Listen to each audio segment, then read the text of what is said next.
வணக்கம் நேர்களே, இன்னைக்கு நாம பார்க்கக்கூடிய சிறப்பு பதிவு செவ்வாயினுடைய பெயர்ச்சி. செவ்வாய் பகவான் வருகின்ற செப்டம்பர் மாதம் 14ஆம் தேதி கன்னி ராசியிலிருந்து துலாம் ராசிக்கு பெயர்ச்சி ஆகிறார். செவ்வாய் காலபுருஷனுக்கு 7ஆம் இடத்துல பெயர்ச்சியாகி வரார். களத்திரஸ்தானத்திற்கு பெயர்ச்சியாகி வருகிறார். இதிலிருந்து இந்த செவ்வாயினுடைய பெயர்ச்சியிலிருந்து ஒவ்வொரு ராசி என்பவர்களுக்கும் ஏற்படக்கூடிய மாற்றங்கள், நிறைய பேருக்கு இந்த செவ்வாயினால நிறைய அந்த திருமண அமைப்புகள்ல தடைகளும் ஏற்படும். அந்த தடைகளை நீக்கக்கூடிய ஒரு காரக கிரகமாகவும் இந்த செவ்வாய் தன்னுடைய நிலையை மாற்றி அமைத்து செயல்படுவார். அப்படி இருக்கக்கூடிய இந்த 7ஆம் இடமான அந்த களத்திர காரகத்திலேயே இந்த செவ்வாய் பெயர்ச்சியாகி வர்றதுனால எல்லா ராசி என்பவர்களுக்குமே ஒரு நல்ல ஒரு மாற்றங்களை கொடுக்கக்கூடிய ஒரு நேரமாக தான் இந்த 45 நாட்கள் இருக்க போகுது. 14ஆம் தேதி செப்டம்பர் மாதம் பெயர்ச்சியாகக்கூடிய அந்த செவ்வாய் பகவான் 27ஆம் தேதி அக்டோபர் வரைக்கும் அந்த துலாம் ராசியிலேயே இருப்பார். இந்த 45 நாட்களுக்கு ஒவ்வொரு ராசி என்பவர்களுக்கும், ஏன்னா காலபுருஷனுக்கு 7ஆம் இடத்துல செவ்வாய் பயிற்சியாகி வர்றதுனால அதிகப்படியாக எல்லா ராசி என்பவர்களுமே நல்ல உழைக்கக்கூடிய ஒரு திறன் படைத்தவர்களாக மாறக்கூடிய ஒரு நேரம். அடுத்து பார்த்தீங்கன்னா ஒரு வேகமாக சில உங்களுடைய வேலைகளை முடிவு எடுத்து அதை சாதிக்கக்கூடிய ஒரு அமைப்பாகவும் இந்த 45 நாட்கள் இருக்க போது. இப்போ ஒவ்வொரு ராசி என்பவர்களுக்கும் உண்டான பலன்களை நம்ம விரிவாக பார்க்கலாம். இந்த சேனலை முதன்முறையாக பார்க்குறீங்க அப்படின்னா சப்ஸ்கிரைப் பண்ணிக்கோங்க. பெல் பட்டனில் ஆல் ஆப்ஷன் சூஸ் பண்ணிங்கன்னா உங்களுக்கு இந்த ஜோதிட ரீதியான தகவல்கள், ஒவ்வொரு கிரகங்களின் பயிற்சிகள், ஏன்னா செவ்வாய் பயிற்சி ஆகும்போது உங்களுக்கு என்ன மாதிரியாக இருக்கும், இதில் உங்களுக்கு இடையிலேயே பார்த்தீங்கன்னா மாத பலன்கள் எந்த மாதிரியாக இருக்கும், இப்படி அந்த கிரகங்களினுடைய கோச்சார நகர்வுகளை நம்ம அடிக்கடி ப்ரிடிக்ட் பண்ணி சொல்லும்போது உங்களுடைய லைஃப்பில் என்னென்ன மாற்றங்கள்லாம் வந்துட்டுருக்கு அப்படின்றத நீங்கள் கீழே கமெண்ட் பாக்ஸில் பதிவு பண்ணலாம். உங்களுடைய இந்த சேனலை சப்ஸ்கிரைப் பண்ணிக்கோங்க. ரிஷப ராசி என்பர்களுக்கு செவ்வாய் பகவான் 6ஆம் இடமான அந்த ருணரோக சத்ருஸ்தானத்திற்கு பெயர்ச்சியாகி வருகிறார். இந்த ரிஷப ராசி என்பர்களுக்கு பொதுவாக நம்ம இந்த செவ்வாயினுடைய தன்மையை பார்க்கும்போது களத்திரக்காரகன், அடுத்து விரயக்காரகன். இந்த களத்திரக்காரகனாகப்பட்ட இந்த செவ்வாய் 7ஆம் இடத்துல இருந்து 6ஆம் இடத்துல இருக்கிறதுனால, 7ஆம் இடத்திற்குரியவர் 6ஆம் இடத்துல இருக்கிறதுனால இந்த காலகட்டம் உங்களுக்கு திருமண அமைப்புகள்ல சில தடைகள் உருவாகுவதற்குண்டான ஒரு நேரமாக இருக்கும்.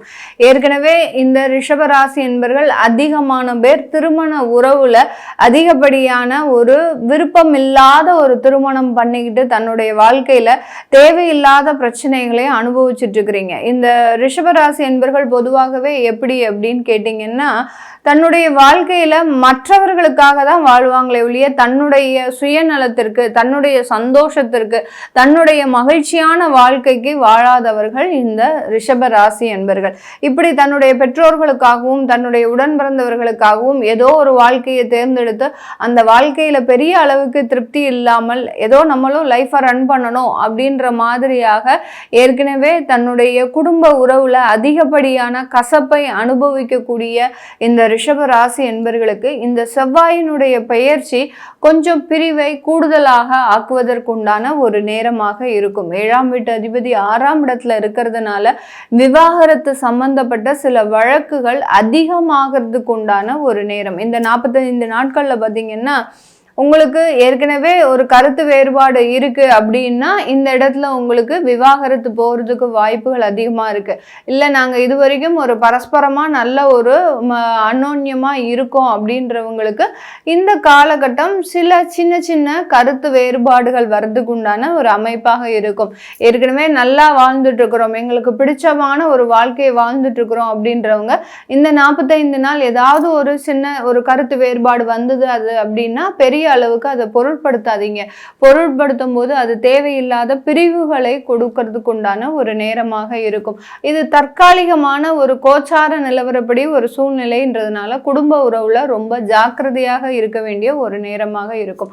காலபுருஷனுக்கு 2ஆம் இடம் இந்த ரிஷப ராசி, தனஸ்தானத்தை குறிக்கக்கூடிய இந்த ராசியில சுக்கிரன் ஆட்சி பெறுகிறார், சந்திரன் உச்சம் பெறுகிறார்.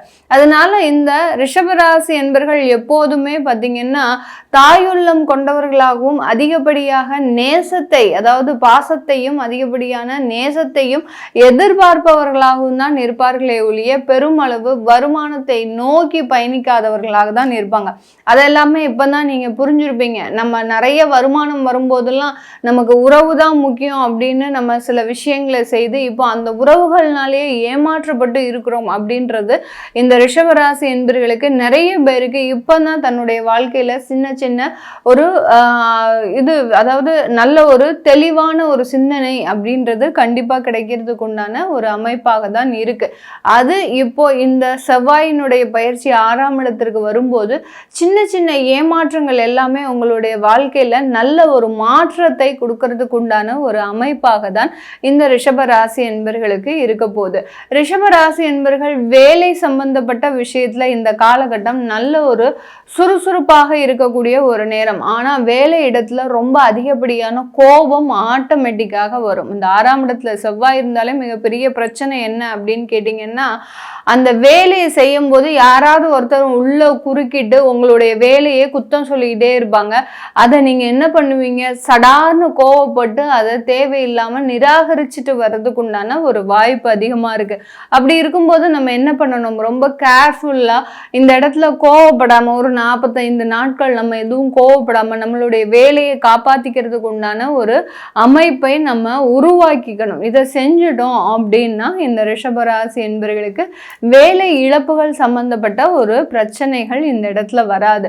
அப்படியே வேலை இழப்பு ஏற்பட்டுருச்சு, ஏன்னா 14ஆம் தேதி செப்டம்பர் மாதம் இந்த செவ்வாய் பயிற்சி ஆகிறதுக்கு ஒரு 4 நாட்களுக்கு முன்னாடி, அதாவது ஒரு வாரத்திற்கு முன்னாடி கண்டிப்பாக நிறைய பேருக்கு வேலை அபாயம் இருக்கு, வேலை போகிறதுக்கு உண்டான ஒரு அபாயங்கள் இருக்கு. அந்த அபாயங்கள் இருக்கு அப்படின்ற பட்சத்துல துணிஞ்சு நீங்க வேலையை விடுங்க, அதெல்லாம் ஒன்றும் கவலைப்படாதீங்க. ஏன்னா ரிஷபராசி என்பவர்களுக்கு இந்த செவ்வாய் ஒரு 45 நாட்களுக்கு சில பிரச்சனைகளை தருவாரே ஒழிய நல்ல ஒரு மாற்றத்தையும் கொடுக்கறதுக்கு உண்டான ஒரு அமைப்பாக தான் இருக்கும். இந்த ரிஷபராசியில் இருக்கக்கூடிய கார்த்திகை நட்சத்திர அன்பர்களுக்கு நீங்க அரசாங்கம் உத்தியோகம் எழுதுறதுக்கு உண்டான ஒரு நேரம்.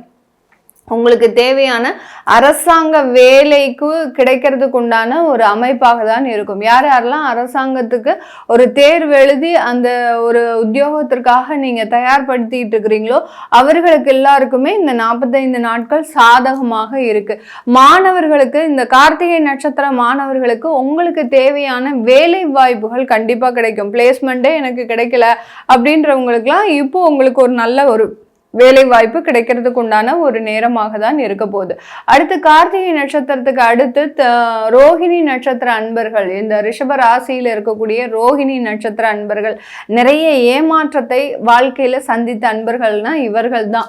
ஏன்னா சந்திரனுடைய நட்சத்திரம் அடிக்கடி மனமாற்றத்தை பெறக்கூடிய ஒரு நட்சத்திரமும் கூட.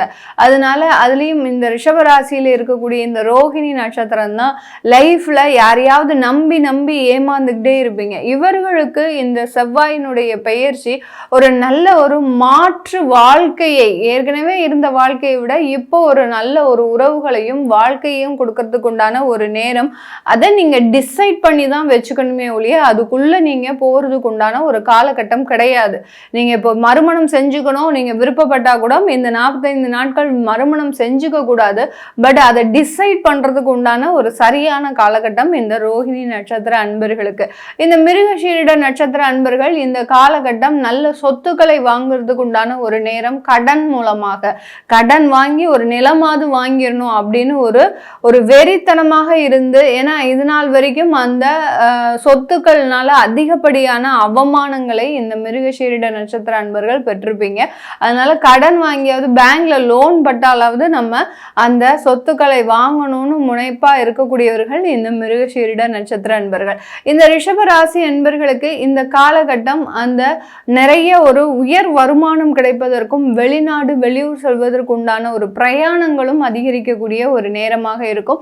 வியாதி தொந்தரவுகள்ல இருக்கக்கூடியவர்கள் கொஞ்சம் கேர்ஃபுல்லா இருங்க. ஏதாவது ஒரு அறுவை சிகிச்சை பண்ணணும் அப்படின்னா தாராளமா பண்ணிக்கலாம். அதுல எந்த விதமான ஒரு மாற்று கருத்தும் கிடையாது. ஏன்னா இப்போ வியாதியை கண்டிப்பா கொடுக்கும். அந்த வியாதியினால ஒரு சின்ன ஒரு அறுவை சிகிச்சையும் இருக்கும் இந்த ரிஷபராசி என்பவர்களுக்கு. அதனால அதுலலாம் எந்த விதமான விதமான ஒரு மனக்குழப்பமும் அடையாமல் தைரியமாக சில விஷயங்களை தன்னம்பிக்கையோடு செய்யும் போது இந்த ரிஷப ராசி என்பவர்களுக்கு இந்த செவ்வாய் நல்ல ஒரு மாற்றத்தை கொடுக்கறதுக்கு உண்டான ஒரு நேரமாக இருக்கும். தொழில் ரீதியான போட்டியாளர்களை ஒரு திறமையோடு சந்திப்பதற்கு உண்டான ஒரு நேரம் தான் இந்த ரிஷப ராசி என்பவர்கள். இது எல்லாமே நம்ம கோச்சார நிலவரப்படி பலன்களை சொல்லியிருக்கிறோம். உங்களுடைய சுய ஜாதகத்துல திசாபுத்தி பலன்கள் எப்படி இருக்குதோ அதன்படி தான் இந்த செவ்வாயினுடைய பெயர்ச்சி. ஏன்னா உங்களுக்கு செவ்வாய் திசை சனி புத்தியாக இருந்தது அப்படின்னா நீங்க எந்த விஷயத்தை எடுத்தா கூட உங்களுக்கு அதுல சின்ன தடைகள் இருக்கும், தேவையில்லாத ஒரு மன மாற்றங்கள் இருக்கும், அடுத்து இது செய்யணுமா வேண்டாமான்ற ஒரு குழப்பமான ஒரு சூழ்நிலைகள் இந்த ரிஷபராசி என்பவர்களுக்கு இருக்கும். அதனால உங்களுடைய ஃபுல் டிரான்ஸ்ஃபர்மேஷனையும் நீங்க பார்க்கறதுக்கு கீழே இருக்கிற நம்பருக்கு வாட்ஸ்அப்ல நீங்க கன்சல்ட் பண்ணிக்கலாம். என்னுடைய நம்பருக்கு. உங்களிடமிருந்து விடைபெறுவது உங்கள் ஆஸ்ட்ரோ பூர்ணா. நன்றி, வணக்கம்.